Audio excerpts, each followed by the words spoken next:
Hey fellow Spartans, it's your friend Monocle Mayhem, the entirely blue Spartan.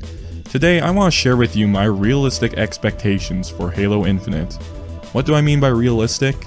Well, anything that I objectively think 343 is going to do with the game.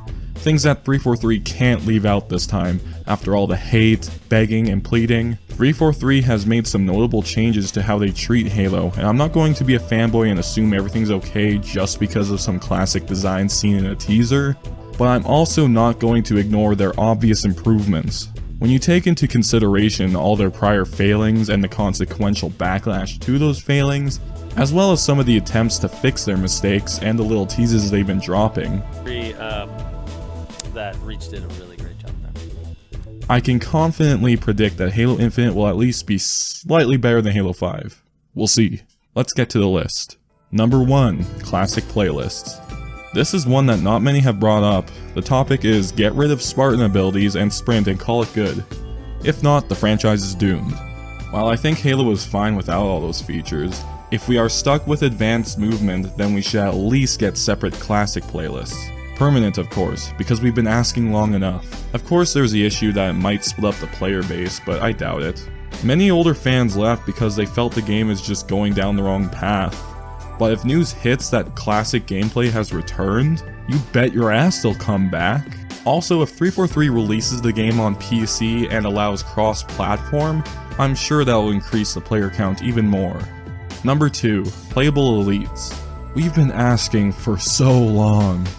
Why has this not returned? Oh wait, won't elites that are larger than the Spartans and have different body structure and therefore need completely different hitboxes break the exquisitely refined balance of arena multiplayer? Secure your noise hole, soldier. Grown-ups are talking. Damn it. Yeah, I get it. Elites running around with Spartans would disrupt a competitive setting. But the keyword is competitive. Keep elites out of ranked, but at least let them be playable and social. Instead, all we have are these faggots, Spartans!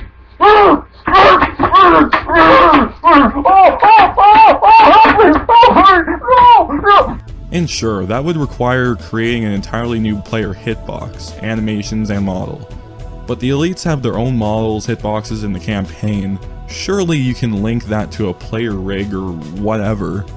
I know it's not as simple as copy and pasting shit here and there, but are you telling me that with all the talented people working at 343 Industries that have added stuff to their games post-launch that they can't make another player model? Get out of my face! Number 3. Improved Custom Games Browser. This isn't rocket science. Take what you did in Halo 5 and do it better. Please. Number 4. Spartan Company Server. Spartan companies were a great idea. Taking the concept of Halo clans and giving that side of the community some kind of organization tool is something I don't want to see being left behind. I hope 343 allows the companies to carry over into Halo Infinite. The only issue is that once the custom browser was introduced, it was oversaturated with 12-year-olds trying to recruit others into ODST's Spartan Company number 500. Now, I'm fine with you wanting to build up your Spartan company, but when I have to sift through 100 of you bastards, that's an issue. We should take Bikini Bottom and push it somewhere else! If Spartan companies had their own browser, maybe even a hub world to meet and fight or whatever, then that gives them their own space and won't crowd the custom games. Maybe add in a few dedicated clan game modes like raids or something. The Machinima community was trying to do their thing in every way possible until they got a mode that serviced them, so I think this new subcommunity deserves the same treatment. Which brings me to my next point. Number 5. Fix Theater Mode. Seriously, it's been long enough. I know you like patting yourselves on the back for fixing MCC and making Chief look sexy again, but Machinimators need some love too. Go on without me! Just go! A good soldier leaves a dirt bag behind. Number 5. Improved Forge. Halo 5's Forge was the best Forge ever seen. There was a slight learning curve to the new user interface, but other than that, it was spectacular. But 343 needs to expand on everything they introduced, like some actual Forerunner, Covenant, and UNSC themed blocks. Adding a bland series of repetitive decals doesn't cut it. The worst is the Forerunner texture. The Forge mode in Halo Online did it much better. Also, does anyone remember Project Spark? Back in the early days of Xbox One, it was a free-to-play light game dev software thing. You could use prefabs, make movies, full-fledged games, create levels from scratch. It was later canned and it no longer has any online support, but you could still do things on it locally. I'm mainly talking about the level editor. You could basically sculpt an entire level and paint textures onto it almost like 3D design software like Maya or Blender, but much more beginner friendly. 343 should copy that and allow us to add onto the existing terrain pieces. Of course, ideally I'd want everything Project Spark did but with a Halo style, but that's a discussion for another time. Let's keep this simple for now. Number 6. Good armor customization.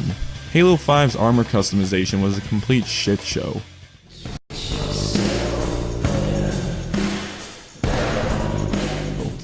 For the love of God, can we not go back to that? Anyway, everyone with a functioning brain wants Halo Reach's armor customization back. I mean, who wouldn't? Everything looks so scraped up and worn. The ammo pouches, attachments, you could mix and match everything. You could save up for what you wanted rather than throwing credits at the Hope Fairy. You could make some interesting armor combos and stand out. Everything in Halo 5 was just so linear and all the same. No real flair, just lazy and boring. I hated just how limited I felt, and I hope that not only will we get Reach's style of customization, but also armor that looks like Spartan armor, and not sci-fi unicorn shit. Number 7. Custom colors. Now, I have an idea that might be crazy. Like, Flat Earth conspiracy crazy. There's a little game, it's nothing big, you might have heard of it, Halo Online. Now what this silly useless game has that no one cares for is something unusual. Can you guess? No. Custom colors. I know, it's quite shocking really. You see, you have a color selection screen, right? You find a type of color and choose how bright or dark it is, and you can use that. I know, having options outside a limited set is pretty crazy. You can even color your armor light indicators, your emblem, and visor with this tool. Now, I don't know about you, but having 300 slightly different visor colors that you might unlock depending on luck seems like a much better system. But that's just me. Number 8. Decent selection of vehicles. While having vehicle variants was a nice experiment, I think having new vehicles would be a lot better. I mean, we have a lot for ground vehicles per faction, but only one air vehicle for each. In fact, the Phaeton is the only Promethean vehicle. Imagine having the Falcon back, the Hornet, and bring back all the vehicles from the past.